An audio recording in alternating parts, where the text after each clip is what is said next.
Welcome to The Explainer. Today, we're diving into the story of a 19th-century reformer whose ideas, believe it or not, might be more crucial now than they were 200 years ago. Let's find out why. So, we're digging into the life of Ishwar Chandra Vidyasagar to tackle a pretty big question. Why does his vision, forged 2 centuries ago, hold such powerful lessons for our world right now? Okay, so to get to the bottom of that, we first have to understand who this man was and what he meant by this revolutionary idea of progress. He wasn't born with that name. His birth name was Ishwar Chandra Vidyasagar, but by 1839, his scholarship was so deep, so vast, they gave him a title Vidyasagar, which literally translates to ocean of knowledge. What a nickname, right? But see, this guy wasn't just some scholar locked away with his books. No way. He was a central figure, a real powerhouse, during the Bengal Renaissance, a massive period of social and intellectual transformation. He truly believed that society needed more than just a tune-up. It needed a complete overhaul. So what did progress even mean to him? It's a word we throw around a lot. Well, for Vidyasagar, it wasn't just about building bigger things or getting richer. It was a fundamental shift in how people thought, a mindset built on a foundation of reason, a scientific outlook, and just basic human decency. And here's his core argument, his big idea. He saw that blindly clinging to old, rigid traditions was like being chained to the past. And he believed that reason, logic, a scientific approach, that was the only key, powerful enough to break those chains and build a modern, forward-thinking society. So that's the vision. But how do you actually make something that big happen? Well, he started with the absolute fundamentals, the very tools we use for thinking, language and education. And his approach was just brilliant. First, he took the very stiff and formal Bengali prose of the time, and he completely modernized it, making it simple and clear for everybody. That's why they call him the father of Bengali prose. Then he wrote Bornoporichoy, a primer for kids that basically changed the game for how generations learn to read. And he didn't stop there. He fought relentlessly for education for all, opening tons of schools, especially for girls, because he had this simple, unshakable belief. You can't have a progressive nation if half your people can't even read. But, changing books and schools was just the beginning. He then turned his focus and his considerable intellect to fighting the most deeply rooted injustices of his time. And this right here, this shows you just how incredibly courageous he was.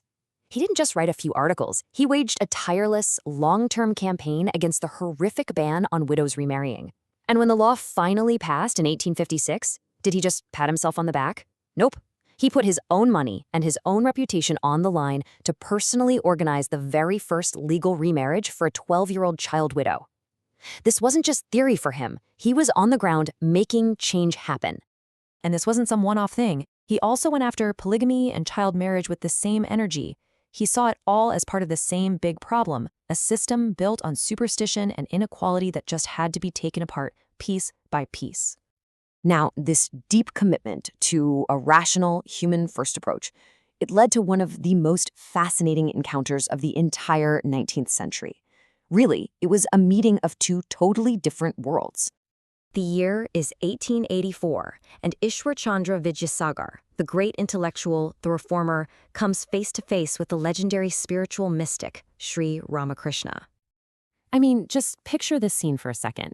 On one side, you have Vidyasagar, the man of reason, logic, and social action.